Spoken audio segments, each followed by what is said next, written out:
6 sa bawat 10 batang Pinoy ang pinagtatrabaho ng kanilang mga magulang base sa datos ng National Statistics Office. Ilan sa kanila mga paggawa ng paputok sa Bulacan, nagbabanat ng buto at inilalagay sa panganib ang kanilang buhay para lang makatulong sa kanilang pamilya. Balitang hatid ni Deo Bugawisan. Tila naglalaro lang ng animoy buhangin, pero ang mamunting kamay ng mga ito, bumubuhay sa isang industriya na walang tudang mapanganib, maging sa batayan ng mga matatanda. Kinakabahan nga po ako pag nagsusuro po ako nun eh. Kasi po pag nagkamali po ako, baka sumabog po ako. Dati po meron. Nung pisang ko po, kita po niya, nung narinig lang po nila sumabog, tapos tinakbo po nila yun. Yun, makita lang nila yung bata, nakasabit na puro sa may puno. Sige na, kuya. Nawawa pag-isa ko. Sige na, kuya. Kuya. Kuya. Atay ko. Tingnan natin, kuya. Nito lamang Abril, isang menor de edad ding gaya nila Tony, namatay matapos masunog ang pagawaan ng paputok na kanyang pinagtatrabahuan sa Bukawi, Bulacan. Sa ilalim ng batas, mahigpit na ipinagbabawal ang child labor o ang pagpapatrabaho sa mga batang edad 17 pababa sa mga gawaing nagnanakaw sa kanilang kamusmusan, nakasasagabal sa kanilang pag-aaral at naglalagay sa kanila sa anumang uri ng peligro tulad sa mga fireworks factory na ito. Hazardous na work is considered the worst form of child labor.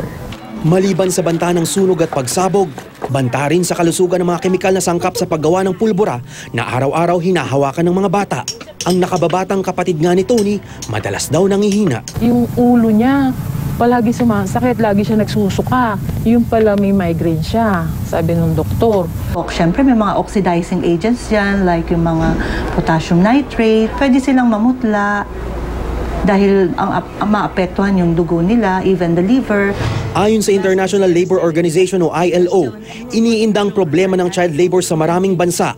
Araw-araw, 1 sa kada 10 o halos 200 milyong bata sa buong mundo ang nagtatrabaho, kabilang na riyan ang tinatayang 5.5 milyong batang Pilipino. 6 sa 10 batang Pinoy sa pilitan namang pinagtatrabaho ng kanilang mga magulang. Pinakamaraming kaso ng child labor ngayong taon sa gitnang Luzon. Sina Tony at kanyang mga kapatid, kusang loob daw namang nagtatrabaho para makatulong sa inang pagtitinda lang ang hanap buhay. Kasi po ulila na po kami. Patay na po yung dati ko, kaya po ganun. May sakit pa po sila. Ang gobyerno, nagsisikap naman daw na sagipin ang mga batang gaya nila Tony. Ang mahigit 6 na raang musmos na kanilang nasagip mula sa mga paggawa ng paputok mula 2011 hanggang 2012, nabigyan na raw ng government assistance. One of the best ways to remove children from hazardous working condition ay bigyan mo ng livelihood, pangkabuhayan ng kanilang mga parents. Ang pamilya ni Tony, nag-aabang pa rin ng tulong. Kailangan maging matatag ako. Kahit minsan hindi ako humik sa harapan nila. Ngayon lang nadidinig nila ang pagluha ko.